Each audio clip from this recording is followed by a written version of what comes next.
पाकिस्तान के अंदर 11 और 26 जून को रूस के तेल के 2 जहाज आए थे और पीडीएम ने आसमान सर पर उठा लिया था और हमारे मीडिया ने भी पीडीएम की बड़ी तारीफें की थी कि जी ये तेल आ रहा है पाकिस्तान के अंदर तेल सस्ता कर दिया जाएगा, पाकिस्तान के मसाइल हल हो जाएंगे, पाकिस्तान की आवाम को। किसी मीडिया चैनल ने तो ये भी कह दिया था कि जी 90 रुपए लीटर जो तेल है वो सस्ता हो जाएगा, कोई मीडिया हाउस कह रहा था 50 रुपए सस्ता हो जाएगा, कोई एंकर बड़े शादियाने बजा रहा था कि जी नवाज शरीफ के भाई शहबाज शरीफ की ये बहुत बड़ी कामयाबी है, पीडीएम हुकूमत ने बहुत बड़ा मार्का मार लिया है, हम अमरीकी गुलामी से निकल आए हैं। लेकिन दरअसल इन लोगों ने जो अमरीकी गुलामी का तौक था, पहले इन लोगों ने वो सिर्फ हाथों में डाला हुआ था, अब इन्होंने वो गले में भी डाल लिया था और अब उसके जो सबूत हैं वो सारे सामने आना शुरू हो गए हैं। क्योंकि अब वो जो तेल है उस तेल के हवाले से ये खबर सामने आई कि अब मजीद रूस का जो तेल है वो पाकिस्तान नहीं आएगा। पाकिस्तानी भी ये बड़ी ख्वाहिश कर रहे थे कि जी रूस का तेल मजीद पाकिस्तान आए, क्योंकि पहले जब जहाज पाकिस्तान पहुंचा तो तेल की कीमत 2-4 रुपए बढ़ाई गई, जो दूसरा तेल का जहाज पहुंचा तो फिर 20 रुपए इकट्ठे बढ़ाए गए। पाकिस्तानी कौम ने हाथ जोड़ लिया कि जी रूस अब हमें पाकिस्तान आपका तेल नहीं चाहिए, आप अपना तेल अपने पास रखिए। लेकिन अब पाकिस्तानी हुकूमत की, पीडीएम हुकूमत की नाकामियां देखिए कि इन लोगों के पास उस ऑयल को रिफाइन करने के लिए कोई ढंग की रिफाइनरी ही नहीं है, या इन लोगों को शायद अब फिर ऊपर से प्रेशर आया है सुपर पावर की वजह से कि भैया तुम रूस से जो तेल ले रहे हो इसके ऊपर थोड़ा गुजारा करो, हमारे गुलामों, हमारे नौकरों, हमारे भिखारी हो, तुमने फिर कटोरा लेकर, तुमने फिर कशकोल लेकर हमारे पास आना है और फिर हम तुम्हारी औकात याद करवाएंगे। तो अपनी औकात में रहो, अपनी हद में रहो। ये तेल का जो धंधा है इसको अब बंद करो। और पाकिस्तान की जो आप सूरत हाल देखेंगे, हमारी पीडीएम जो हुकूमत थी उन्होंने जो शादियाने बजाए थे तो उसके अंदर उन्होंने ये भी कहा था कि जी रूस से तो हमें बड़ा सस्ता तेल मिल रहा है और हम बड़े आगे चले जाएंगे और हमें बड़ी कामयाबी मिल गई है। तो उसके ऊपर भी जो रूस का बयान सामने आया था वो भी मैं आपको बताता हूं। और पाकिस्तान के अलावा कौन कौन सा मुल्क रूस से तेल ले रहा है और कितना आगे जा रहा है उसके बारे में भी, भारत के बारे में भी मैं आपको थोड़ी सी डिटेल बताऊंगा कि सिर्फ भारत की मिसाल आपके सामने रखूंगा कि भारत किस तरह से इस रूसी तेल से फायदा उठा रहा है और इसके अलावा जो उनकी रिफाइनरीज हैं वो रिफाइनरीज कितना ज्यादा पैसा छाप रही है, कितना ज्यादा पैसा कमा रही हैं। अब ये जो सारे सूरत हालात हैं, सारी सूरत हाल है, इस सारी सूरत हाल के अंदर सबसे बड़ी नाकामी पीडीएम की आई है सामने। लेकिन याद रखिएगा कि जब पीडीएम की हुकूमत थी तो उसकी जो नाकामी थी उसका डायरेक्ट इफेक्ट पाकिस्तानी आवाम के ऊपर भी पड़ा था और पाकिस्तानी आवाम को मुश्किलात का सामना करना पड़ा था। पाकिस्तान की मुईशत डूबने के इंतहाई करीब आ गई थी। तो हम सबको अल्लाह तबारक व तआला के हुजूर दुआ कर रही है कि हमारे पाक परवरदिगार पाकिस्तान के हालात के ऊपर रहम फरमा, पाकिस्तान के हालात को ठीक कर, पाकिस्तान का अगला वजीर आजम उस शख्स को बना के जिससे पाकिस्तानी कौम बड़ी ज्यादा मोहब्बत करती है और वो भी पाकिस्तानी कौम से बहुत ज्यादा मोहब्बत करता है। अगर आप भी हम सबके साथ मिलकर इस दुआ में शामिल होना चाहे तो कमेंट सेक्शन में आमीन जरूर लिख दीजिएगा और उस बंदे का नाम भी जरूर लिखिएगा जिससे पाकिस्तान का आप अगला वजीर आजम देखना चाहते हैं। मैं मुश्किल हैदर और आप देख रहे हैं आपका मोस्ट फेवरेट चैनल बगा फैक्ट्स। नाज़रीन ग्रामी, अब जो सूरत हाल पैदा हो रही है, जो सूरत हाल बनी हुई है उसके हवाले से मैं आपको थोड़ा सा बता देता हूं कि सबसे पहले तो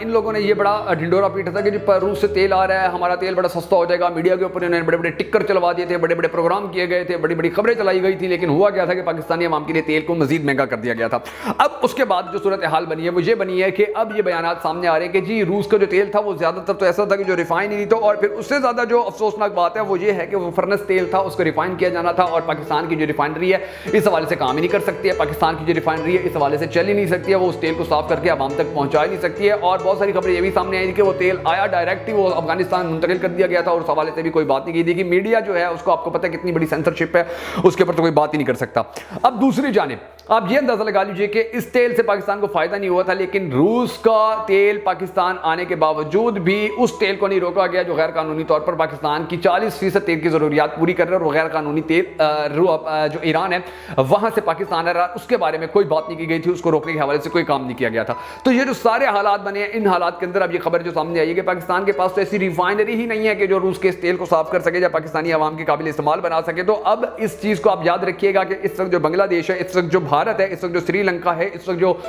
यूरोपीय कंट्रीज हैं वो सारे रूस से तेल ले रही हैं, उनकी रिफाइनरीज काम कर रही हैं, उनकी रिफाइनरीज अच्छा रिजल्ट दे रही है, वहां की आवाम को सस्ता तेल मिल रहा है, वहां की मुईशतें बेहतर हो रही हैं, मुईशतें ऊपर उठ रही हैं, मुईशतों को बहुत ज्यादा फायदा हो रहा है। और जो 40% सस्ता तेल भारत को मिला था उसने वहां पर अपना तेल वो तेल लेता रहा और उधर से तेल उसने साफ करके फिर आगे अपना प्रॉफिट साथ रख के उसने आगे यूरोपीय कंट्रीज को भी बेचना शुरू कर दिया था। यानी कि रूस का तेल जो था भारत के लिए ऐसी सोने की चिड़िया साबित हुई कि उसने अपनी आवाम की जरूरियात भी पूरी की और दूसरे मुल्कों को महंगा बेच के अपना पैसा भी बनाता रहा था। बांग्लादेश भी यही कर रहा है। इस वक्त जो श्रीलंका है वो भी अपनी मुईशत को बेहतर करने के लिए बड़ी हद तक कामयाब हो चुके हैं और उसके अंदर जो सबसे अहम किरदार है वो रूसी तेल का है। तो ये जो तमाम तर मामलात हैं, इन तमाम तर मामलात को देखते हुए हमें बड़ी हैरत भी होती है, बड़ी शर्मिंदगी भी होती है, बड़ा अफसोस अफसोस भी हमें करना पड़ता है कि पाकिस्तान की जो रिफाइनरी है वो इस काबिल ही नहीं है कि जी वो रूस के तेल को रिफाइन करके पाकिस्तानी आवाम को दे सके या पाकिस्तानी आवाम के लिए कोई खुशखबरी आ सके। अब ये तमाम तरह हालात अब सबके सामने आ चुके हैं, ये तमाम तरह हालात अब सब देख रहे हैं। तो इन तमाम तरह हालात के अंदर आपको ये भी बड़ा ज़रूरी पता होना चाहिए कि पाकिस्तान की जो तेल की ज़रूरियात हैं,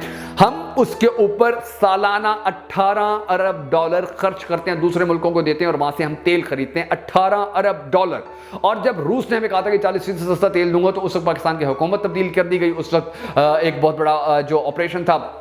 वो किया गया और पाकिस्तान को अब इस नहज के ऊपर लाया गया कि अब तेल मिले भी सही तो पाकिस्तान को उसका कोई फायदा नहीं है, क्योंकि रूस ने फिर ऐलान कर दिया कि ये कहते रहे कि हमें रूस से सस्ता तेल मिल रहा। रूस ने कहा हमने कोई सस्ता नहीं दिया, हमने उसी कीमत के ऊपर ही दिया है कि जिस कीमत के ऊपर हम दूसरी दुनिया को बेच रहे हैं। बस फर्क ये है कि आप लोगों के पास कोई और तेल दे नहीं रहा था, आप लोगों के पास किसी और से तेल लेने के पैसे नहीं थे, तो हमने आपको तेल इस सूरत में बेचा है कि आपने युआन के अंदर फिर हमें उस तेल के पैसे दिए। और ये युआन के जो हमने पे किया है, ये भी हमारे ऊपर जो चीन है उसका थोड़ा बहुत एहसान है कि उन्होंने हमारे साथ थोड़ी नरमी की, उन्होंने हमारे पर रहम किया, उन्होंने हमारा जो भीख का कटोरा था उसको दुनिया में घूमने से थोड़ी देर के लिए रोका और उन्होंने कहा हम आपके साथ चलते हैं, हम आप जो जुआन है आप उसके अंदर ये तेल ले लीजिए, कोई इसमें प्रॉब्लम वाली बात नहीं है, कोई इसमें टेंशन वाली बात नहीं है। और फिर ज़्यादा अफसोस की बात यह है कि 18 अरब डॉलर का हम सालाना तेल ले रहे हैं और पाकिस्तानी जो है वो तकरीबन 32 अरब डॉलर सालाना पाकिस्तान के अंदर भेजते हैं। तो ये ओवरसीज़ का जो पैसा होता है ये क्योंकि टैक्स इसके अंदर से बहुत ज़्यादा काटते हैं और इसके अंदर से जो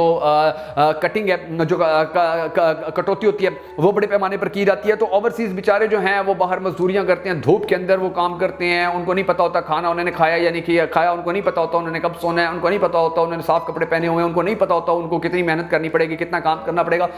वो बेचारे वहाँ पर दिन रात मेहनत करते हैं, उनके पैसे जब यहाँ आते हैं वो अपने ख़ानदानों की कफालत करते हैं, अपने ख़ानदानों को पालने के लिए मेहनत करते हैं, तो यहाँ पर फिर कटौतियाँ कर दी जाती हैं और उनका पैसा फिर इस तरह से खर्च किया जाता था और उस पैसे का भी पाकिस्तानी आवाम को कोई फ़ायदा नहीं हुआ, क्योंकि जितनी भी ये तेल से जुड़ी मसनूआत थी 18 अरब डॉलर की जो हम सालाना तेल की मसनूआत हैं वो लेते हैं, तो उसके ज़रिए भी जो पैसे उस पैसे के ज़रिए भी जो तेल आता रहा है उसका भी पाकिस्तानी कौम को आज तक फ़ायदा नहीं हुआ। तो और अब ये जो तेल है, अब जो इसकी ये पाकिस्तान आमद थी, इसके बंद करने के हवाले से जो खबरें सामने आ रही हैं ये बड़ी ही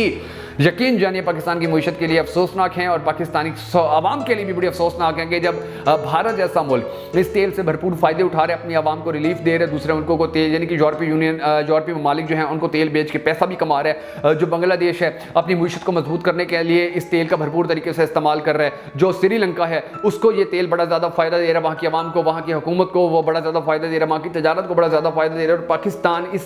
इस तेल से भी महरूम हो गया। पाकिस्तान के लिए ये जो एक नेमत साबित हो सकता था तेल, इससे भी पीछे हट गया। तो ये जो चीज़ है ये पाकिस्तानियों के लिए बड़ी दुखी कर देने वाली है और बड़ी अफसरदा कर देने वाली है और हमारी पीडीएम हुकूमत जो है अब उसको ये बात बड़ी अच्छी तरह सोचनी होगी कि उनकी जो नाकामियां हैं उन नाकामियों को किस तरह से अब कामयाबियों के अंदर तब्दील किया जा सकता है, क्योंकि जो भी अब नई हुकूमत आएगी, लेकिन निगरान वज़ीर आज़म आया अब इसके बस के अंदर तो ये सारी चीज़ें नहीं होंगी, लेकिन ये जो नाकामी है, इस नाकामी का धब्बा है, ये पीडीएम के अंदर मौजूद 13-14 सियासी जमातें थी, हमेशा के लिए उनके माथे के ऊपर लग चुका है और पाकिस्तानियों को शायद अब आने वाले वक्त में मजीद जो तेल है उसकी कीमतों में इजाफे की खबर भी सुननी पड़ेगी। और जो पीडीएम हुकूमत की पॉलिसियाँ थी, उनका जो IMF के साथ मुआहदा था उसके अंदर था ये बिजली भी महंगी की जाएगी, तेल भी महंगा किया जाएगा, गैस भी महंगी की जाएगी, आटा भी महंगा किया जाएगा, चीनी भी की जाएगी, पत्नी भी महंगी की जाएगी, हर चीज जो है अब उसकी कीमतें बढ़ाई जा रही हैं। और आप देखेंगे कि आने वाले वक्त के अंदर इसी पीडीएम हुकूमत की नाकामियों ना अहलियों की बदौलत पाकिस्तानियों को मजीद कितनी मुश्किलात का सामना करना पड़ता है।